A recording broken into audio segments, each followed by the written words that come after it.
Nämä uudet Crossin nelitahtiset, niin niissä on 2010 ja niissä on mitään samaa, muuta kuin merkki. Että kyllä nyt sanotaan, että keula on jonkin verran sama, mutta ihan kokonaan runko on täysin uusi, takahaarukka on tullut linkut, takaiskari on ihan kokonaan uusi. Siinä on niin kuin oikeastaan kaikki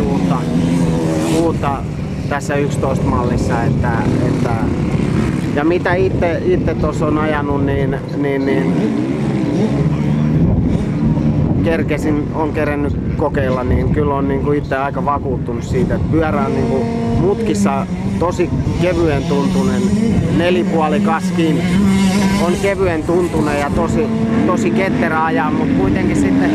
kovemmassakin vauhdissa niin on niin kuin, käyttäytyy tosi vakaasti ja sellaisen turvallisen tuntuisesti, että mä nyt on tossa pikkasen enemmän kerinyt ajaa 4,5-kaalla, niin tykkään siitä ihan pirusti, että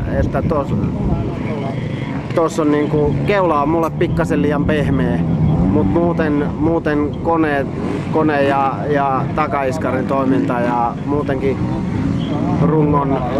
rungon ajettavuus on niinku ihan pirun makea. Ihan tosta pakasta tai laatikosta kasatussa pyörässä. Niin.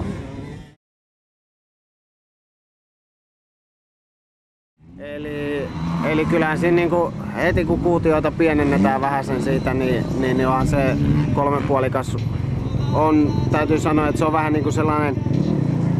niin kuin kuutiotkin on, että 2,5 ja 4,5 välistä. Varmasti aika lailla täydellinen pyörä sellaiselle kuskille, kuka hakee sellaista, että on niinku,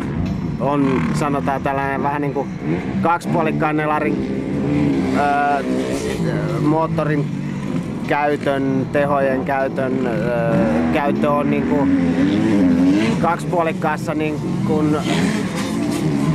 ei ole ihan tarpeeksi voimaa ja sitten 4,5 on niinku, voi sanoa, että on jo liikaa, niin kyllä toi on niinku mun mielestä ihan pirun hyvä rasti siihen niinku väliluokkaan, että kyllä mä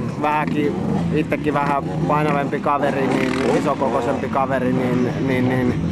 jos mä harrastaisin, niin kyllä se olisi ihan ylivoimaisesti olisi niinku toi 3,5 sellainen, mitä mä lähtisin siihen harkitteen. Kuitenkin